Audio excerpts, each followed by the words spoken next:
Electric है।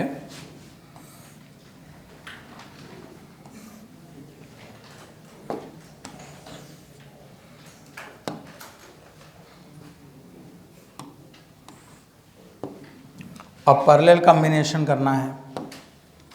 Parallel होने के लिए इसमें दो डाइलेक्ट्रिक रखा जाएगा, एक ये वाला रख दिया और एक ये वाला रख दिया।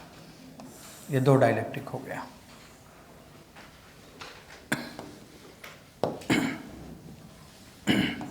इसका डाइलेक्ट्रिक कांस्टेंट K1 है और इसका डाइलेक्ट्रिक कांस्टेंट K2 है। इस बार देखो D नहीं बदलेगा। एरिया मान लो कि ऊपर वाले का A1 है और नीचे वाले का A2 है। अब यहाँ पे हम एक ही डाइलेक्ट्रिक रखेंगे, दोनों का रिप्लेस कर रहा हूँ, K इक्विवेलेंट।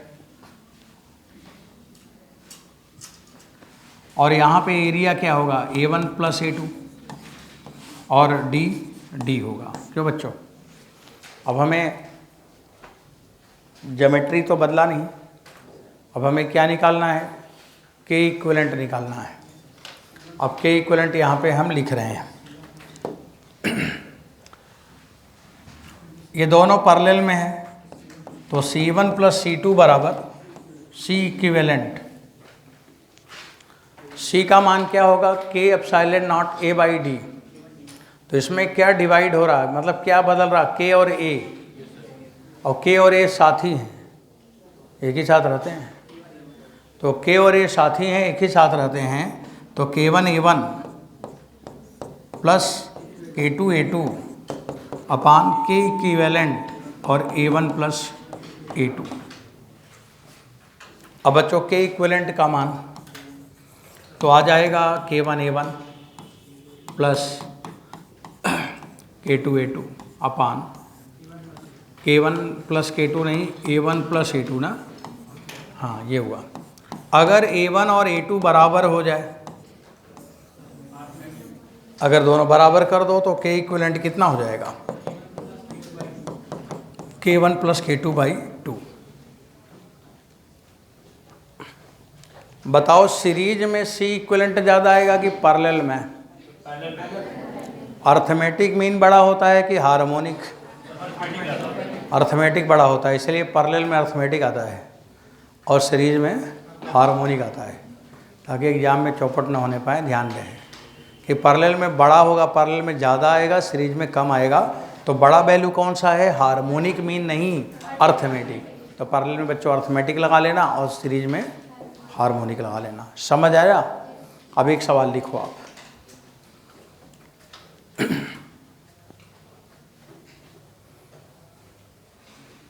हटाएं।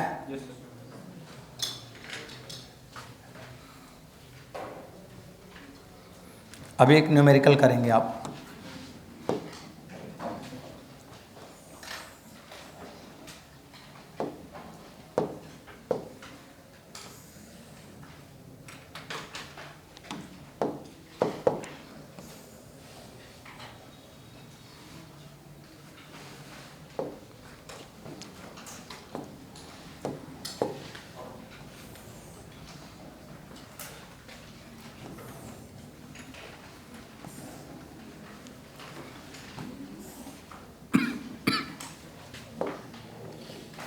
देखो यहाँ पे दिया है D/2, यहाँ पे ये भी D/2 है और इधर A/2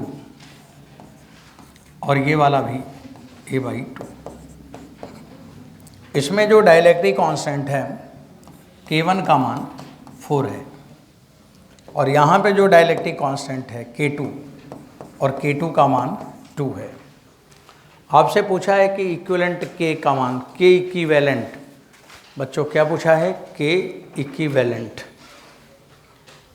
इन सबको हटाकर अगर एक K लिखा जाए तो क्या होगा, K इक्विवेलेंट इक्वल।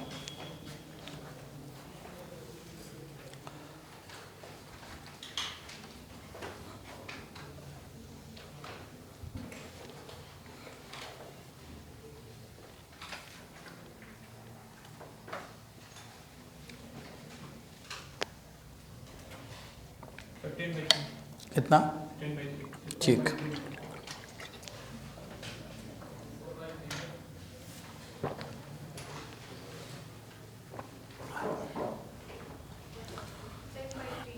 ठीक है, आंसर निकालने जा रहा हूँ। आप इसे दूसरी बार लगा रहे हैं, थर्मल कंडक्शन में पढ़ चुके हैं। 10/3 नियम क्या है? अगर डिवाइड होना है तो पहले ही हो जाए, बीच में डिवाइड नहीं होता। अगर आपने मेडिकल की पढ़ाई शुरू की है तो अब डॉक्टर बनना ही अंतिम लक्ष्य है। अगर अपना साइड बदलोगे ना तो चपरासी भी नहीं बन पाओगे। एक ही डायरेक्शन में चलना होगा और डॉक्टर ही बनना होगा। अब इसके अलावा कोई दूसरा रास्ता आपके जीवन में है नहीं। और अगर आपने साइड बदला तो आप किसी लायक नहीं बचोगे, कुछ नहीं बन पाओगे। बेरोजगार होके, दुखी होकर इस संसार में जियोगे, एक एक दिन घुट घुट कर जियोगे। इसलिए हम जो चीज़ सोचें पहले सोच लें कायदे से, और बीच रास्ते में जाके उदल बुदल नहीं करना होता, उसको बदलना नहीं होता। जो आपने सोचा उसी रास्ते पे जाना है। जो ऐसा करते हैं उनके लाइफ में सक्सेस हमेशा होता है, और जो ऐसा नहीं करते उनके लाइफ में सक्सेस नहीं आता। तो अगर यहाँ से चार्ज चलेगा तो अभी तो चला जा रहा है, यहाँ आएगा तो 2 मीडियम मिल जाएगा, तो इसको बीच में बंटना है। जबकि अलाउ नहीं किया जाता कि बीच में फिर आप बांटो। एक रास्ता पकड़ लिए, चाहे जितना दुख हो, चाहे जितना सुख हो, चाहे जितनी मुसीबतें हो, लेकिन अब रास्ता नहीं बदलना होगा। अब उसी रास्ते को पकड़ के ही जाना होगा। यही है नियम। इसलिए जो नंबर 1 पे है वो नंबर 1 पे हैं। आसानी से नहीं पहुँचे होंगे, जीवन में मुश्किलें आई होंगी, उनके मन में भी आया होगा कि छोड़ दे क्या, ये पकड़ लें क्या, और छोड़ते ही पकड़ते रह जाते तो वहाँ कभी नहीं पहुँच पाते। पता चला कि सड़क चौराहे पे कार लेके पहुँच गए, अब चौराहे पे समझ रहे हैं कि इधर रास्ते पे जाना है कि इधर जाना है। पहले ही समझ के चलो कि चौराहे पे पूछना ना पड़े, जिधर जाना चले जाना। लेकिन चौराहे पे ट्रैफिक पे खड़े होके गाड़ी अब इधर जाएं कि इधर जाएं, हाँ, तो जाम लग जाएगा, तो पुलिस पीट डालेगा, बोलेगा लाओ तुम्हें पहले पीटूँ तब समझ में आएगा तुम्हें जाना किधर है। तो जो नियम क्या है, जो करना है पहले ही कर लो, बस सीधा सीधा। चलिए, अब हमने ये बताया कि बीच में हमें डिवाइड नहीं करना है। जब बीच में हमें डिवाइड नहीं करना है और बीच में डिवाइड होगा ये भी सही है, इसलिए उसे पहले ही कर लो ना। तो इसको हम पहले ही 2 पार्ट में तोड़ दिया। अब बीच में नहीं बटेगा और K3 का मान 4 हो गया। K3 का मान 4 हो गया। अब चार्ज आधा उधर जाओ, चले जाओ जहाँ तक जाना हो, इधर जाओ, चले जाओ जहाँ तक जाना है। बीच में कोई इंटरेक्शन हुआ, बीच में कोई कन्फ्यूजन हुआ, इसलिए बीच में कोई कन्फ्यूजन नहीं होगा। अब ये है तरीका सही। अब यहाँ पे हुआ क्या? क्या हुआ?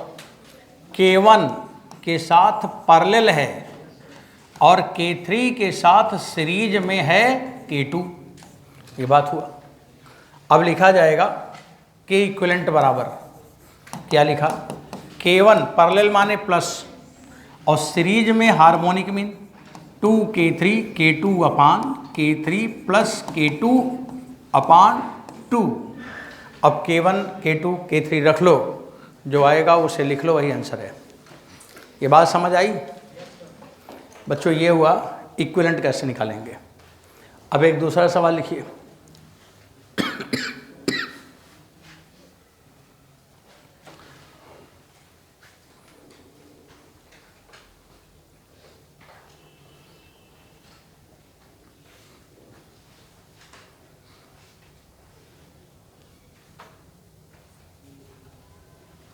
हो गया?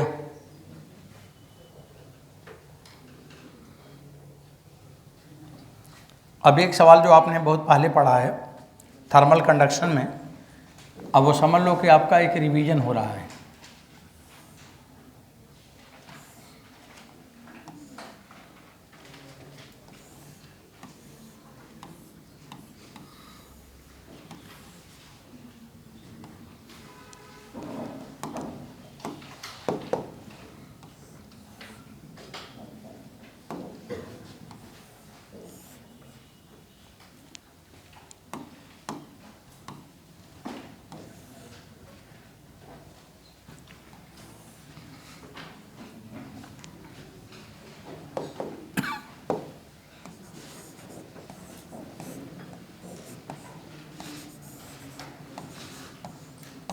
बच्चा लोग इधर देखो, ये पोटेंशियल का ग्राफ है।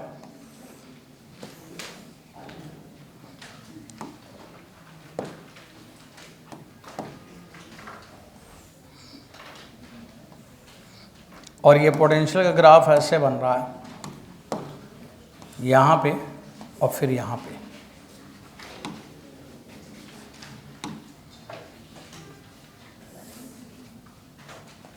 ऐसे इधर की तरफ 53 डिग्री है और इधर की तरफ 45 डिग्री है, और यहाँ पे वोल्ट है और इधर यक्स है। बच्चों सवाल है यहाँ पे डाइलेक्ट्रिक कांस्टेंट K1 और यहाँ पे K2। अब K1 और K2 में पूछा है K2 बाई K1 कितना होगा। K2 बाई K1 इज, अब जो भी आएगा option 1/1, option B 4/2 4/1, option C 1/3, option D none. None माने अगर हो तो मन की बात, जो आएगा वो बताना। लाओ इसको, हाँ बोलो। 3/4 आएगा, ठीक है, हाँ सही है, 3/4 ही आएगा।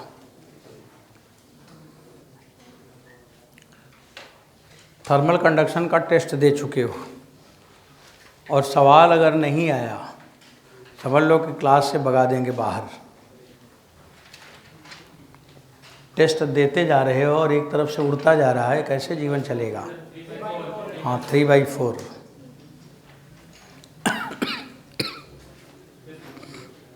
ये यारा अगर हीट होगा तो K की जगह K ही होता है, थर्मल कंडक्टिविटी, और अगर करंट होगा तो उसकी जगह इलेक्ट्रिकल कंडक्टिविटी, और कैपेसिटर है तो उसकी जगह डाइलेक्ट्रिक कांस्टेंट। एक ही है, एक ही जगह, एक ही जैसा सब है। और उस दिन आपको मैंने पढ़ाया था और आज फिर से एक बार पढ़ा देता हूँ। हाँ बोलो, हाँ देखता हूँ, देखो क्या आता है, सुनाता हूँ, इधर सुनो। अब बच्चों इसमें पहले तो बताओ प्रॉपर्टी क्या है। हाँ क्या प्रॉपर्टी है? चार्ज कांस्टेंट, सीरीज में है ना दोनों। अब एग्जाम में मान लो ऐसे भूल गए जैसे अभी हुआ, तो वहाँ तो बराबर हो जाओगे ना, वहाँ और प्रेशर होता है। प्रेशर ये होता है कि अगर गड़बड़ाया तो 1 साल और पढ़ना पड़ेगा। इस बात का प्रेशर होता है कि 1 साल सीधा दिखता है कि 1 साल फिर कोचिंग में जाके सर दर्द करेंगे, इसलिए और बहुत ज़्यादा प्रेशर होता है। समझ लीजिए अगर यहाँ पे 10 सवाल में 1 सवाल गलत होने का चांस है, तो एग्जाम में 10 सवाल में 9 सवाल गलत होने का चांस होता है, एकदम उल्टा होता है। इसलिए इतना अच्छा कॉन्फिडेंस होना चाहिए, कहीं कन्फ्यूजन तो होना ही नहीं चाहिए, नो कन्फ्यूजन, जो पढ़ो एकदम क्लियर, तब तो एग्ज़ाम में सिलेक्शन। और अगर हुआ कन्फ्यूजन तो फिर होगा अगला कोचिंग का सिलेक्शन, ये बात नोट कर लो। अब इधर देखो Q कांस्टेंट है, तो Q बराबर हम क्या लिखेंगे, CV कांस्टेंट, और C बराबर क्या है, K एप्सिलॉन नॉट A/D का मतलब X। D के तरफ क्या दिखा रहा है, X, और V बराबर कांस्टेंट। अब आप लिखोगे K V/X बराबर कांस्टेंट, तो K dV/dx बराबर कांस्टेंट, और dV/dx माने स्लोप, K tan थीटा बराबर कांस्टेंट। और ये कभी नहीं बदलता, कभी भी सवाल आए तो इसे डायरेक्ट लिख देना, चाहे थर्मल कंडक्शन हो, चाहे इलेक्ट्रिक कंडक्शन हो, चाहे कैपेसिटर हो, देयर विल नो चेंज। और चौथा सवाल देश में है नहीं, 3 ही सवाल है। अब आप यहाँ पे सीधा लिखोगे K1 tan 45 बराबर K2 tan 53। अब K1 tan 45 1, K2 tan 53 माने 4/3। तो मैंने पूछा था K2/K1 पूछा था ना, K2/K1 पूछा था। तो यहाँ से आपको मिला K2/K1 और इधर आया 3/4 आंसर। चलिए, अगर कहीं भी गलत हुआ है तो अब इन फ्यूचर गलत ना होने पाए। ये बात समझ आ गया। अब बच्चों, मैंने सीरीज और पैरेलल कॉम्बिनेशन की बात कर ली। अब सीरीज पैरेलल में आपको इतना ही सवाल आता है, ऐसे ही आएगा। अब हम थोड़ा आगे बढ़ते हैं। सर्किट को शुरू करने से पहले एक सवाल करते हैं। आगे हटाऊँ, इसे हटाऊँ?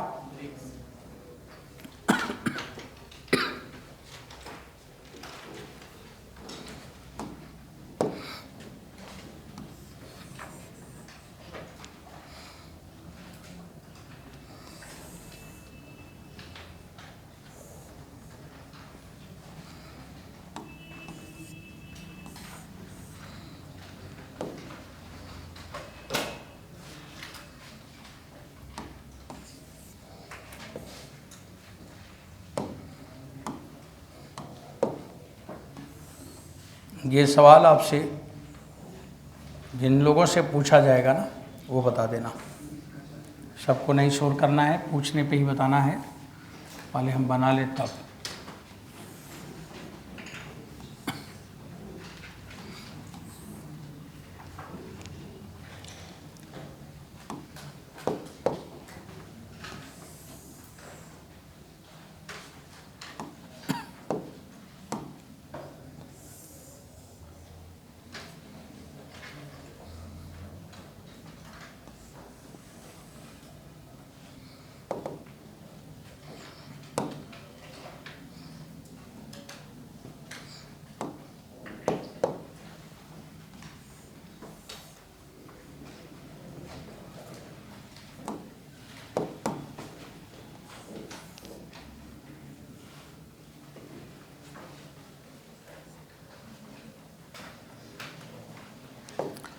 बच्चों, यहाँ पे देखो, ये कैपेसिटर है और इसमें तीनों डाइलेक्ट्रिक का जो ज्योमेट्री है वो आइडेंटिकल है, एक जैसा है। इसका डाइलेक्ट्रिक कांस्टेंट K0, इसका 2K0, इसका 3K0, इसका K0, इसका 2K0, इसका 3K0। इसमें अगर एरिया A0 तो इसका भी एरिया A0, इसका भी एरिया A0, इसका सेपरेशन T0 तो यहाँ भी D0 और यहाँ भी D0। इसका अगर पूरा एरिया की बात किया जाए तो 3A0 और इसके पूरे सेपरेशन की बात किया जाए तो 3D0। आपको समझ आ रहा, ज्योमेट्री एक ही जैसा है और डाइलेक्ट्रिक भी एक ही जैसा है, बस एक बार वैसे एक बार ऐसे। तो बच्चों, जो फिगर दिख रहा है आपको, देख लें सही से। अब इसकी कैपेसिटी C1 है और इसकी कैपेसिटी C2 है। तो सवाल में पूछा है कि C1/C2 इज 1, 4/7, 7/4, पता नहीं, नन, हमें नहीं मालूम है क्या होगा। ये है D0, ये भी है D0, ये भी है D0, ये है 3A0, यहाँ पर भी है 3D0, यहाँ पे है A0 and dielectric constant is also K2, K3, K0। कितना? 2/7 आ रहा। अच्छा, ठीक।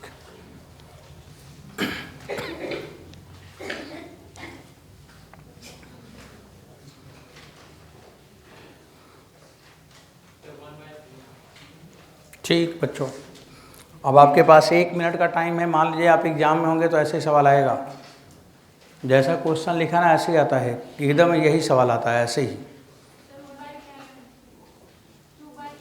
2/11, ठीक। 1/3, ओके। ओके ठीक है, देखते हैं। अब C1/C2 आंसर निकलने की हो गई तैयारी। 9/11। और किसी का आपने 1/11 बताया था, 2/11, 9/11, ठीक है। चलिए देखते हैं, 9/11 हो सकता है, ज़्यादा लोग बता रहे हैं। सही हो बच्चों, एक बार जल्दी से देखिए, मैं लगा रहा हूँ। बताइए दोनों का डायमेंशन में कोई चेंज है?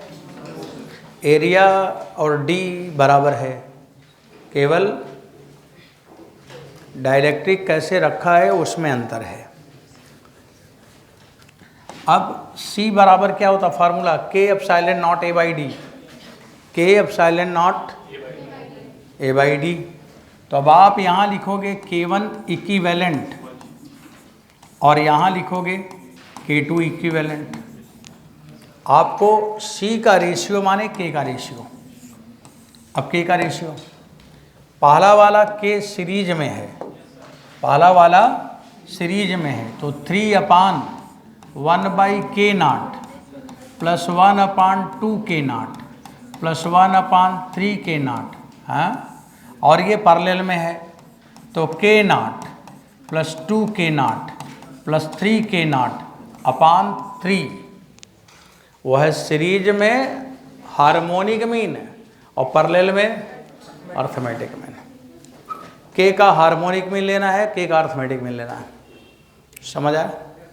अगर 2 होता तो 2/, करते, काइनेमेटिक्स में पढ़ाया भी था। 3 है तो 3/, करेंगे, 1000 हो तो 1000/, करेंगे। अब इसी को लगाना है मेरे को, 2/, LCM 6K0, 6 + 3 + 2, यहाँ 6K0/3 बराबर 2/11/6K0, 2 नहीं 3 है, 3/, और यहाँ पे 6K0/3। अब और आगे बढ़ेंगे,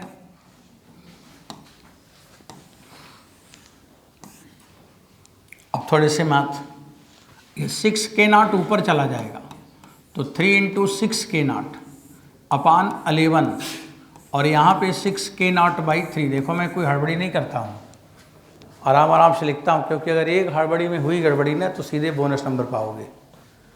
बल्कि सही से लगा लो, टाइम बच जाता है, नहीं तो उसे दोबारा रिवीजन करना पड़ता है, चेक करना पड़ता है कि ऑप्शन क्यों नहीं मैच किया। अब 3 ऊपर चला, 3 × 6 माने 18K0, है ना, वो तो मल्टीप्लाई कर ही लो बच्चों। 18K0 × 3/11 × 6K0, चेक करो, K0 कैंसिल और 6 3 जा बराबर 9/11 आंसर। वो करेक्ट आंसर है 9/11।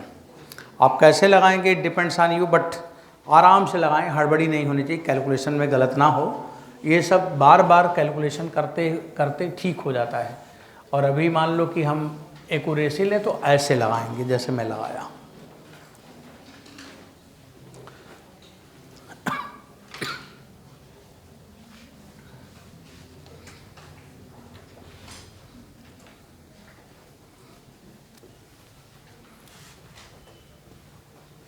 अब इसके बाद अगली बात शुरू होती है। अब एक सर्किट आपको बना के दिखाते हैं।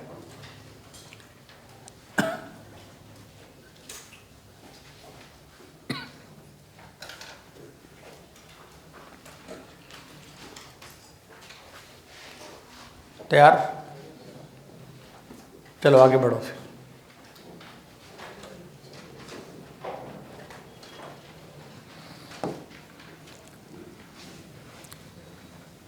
देखो ये कैपेसिटर है, ये भी कैपेसिटर है,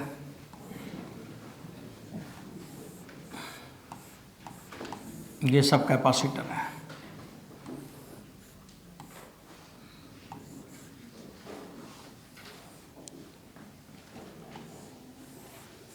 यहाँ पे रेजिस्टेंस है और एमीटर 1। यहाँ पे कैपेसिटर है, रेजिस्टेंस है, एमीटर 2, बैटरी है, रजिस्टर है, एमीटर 3। 18 वोल्ट की बैटरी है,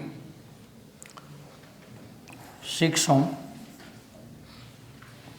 3 ओम, 3 ओम, 5 microfarad, 1 microfarad, 2 microfarad, 3 microfarad,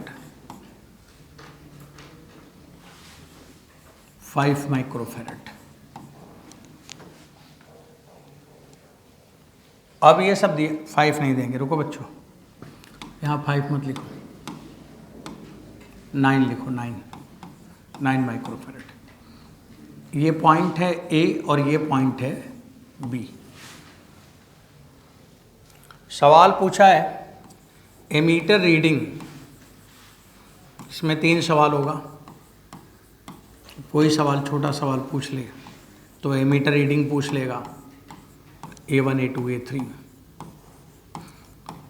charge in 5 microfarad पूछ लेगा तो चार्ज इन 5 माइक्रोफैरड निकालना होगा। मान लो कुछ ज़्यादा ही आपको टेंशन करना चाहे टीचर, तब पूछ लेंगे कि VA माइनस VB बता दो, ये हुआ। आगे चौथा सवाल नहीं पूछा जा सकता, और कोई सवाल ही नहीं पूछेगा क्या? हर चीज़ तो फिक्स है ना, लिमिट में है ना, उतना ही जानना है, उतने में ही सारा सवाल लगना है।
आगे बढ़ाओ।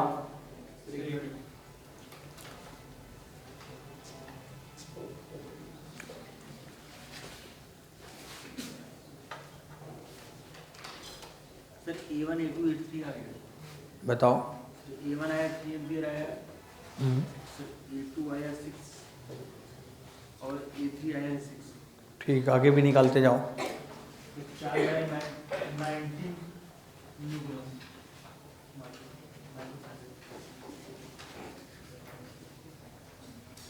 ठीक, आगे भी निकालो। VA माइनस VB, अच्छा निकालो, निकालते रहो, सब सही है।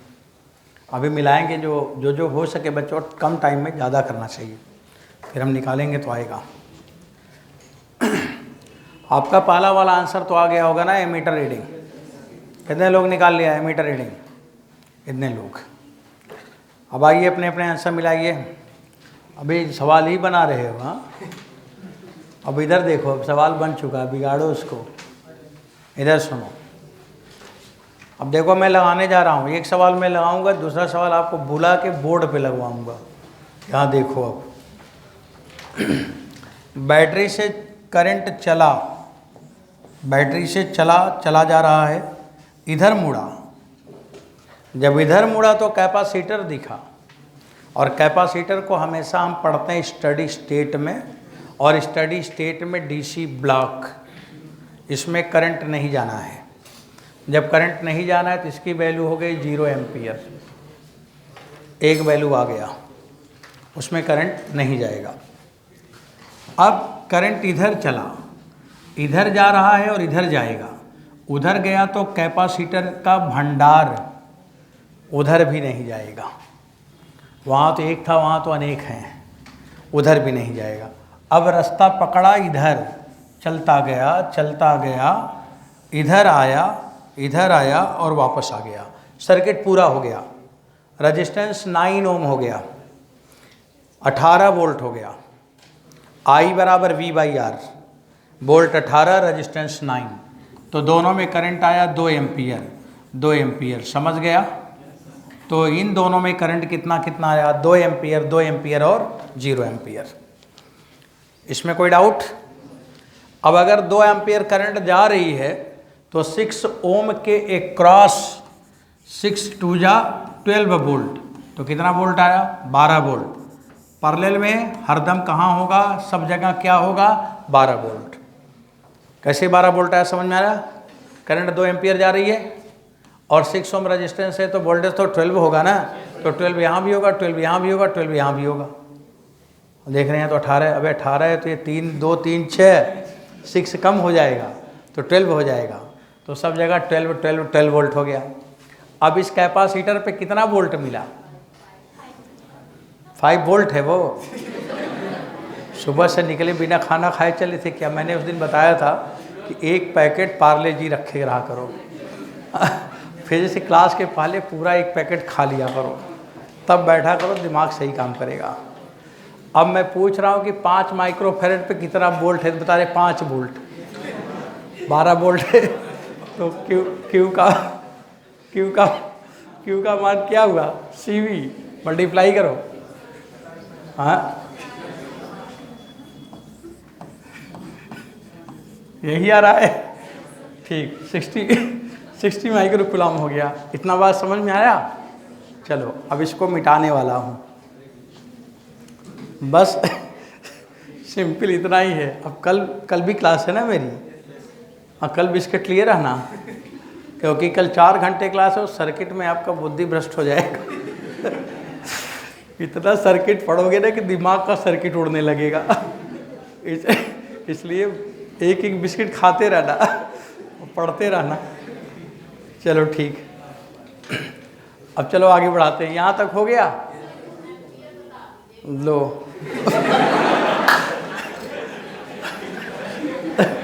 अभी एम्पियर बता रहे। चलो ठीक है, फिर सुनो, देखो इधर से करंट जाएगा, कैपेसिटर में करंट नहीं जाता, तो इस वाले कैपेसिटर में करंट नहीं गया,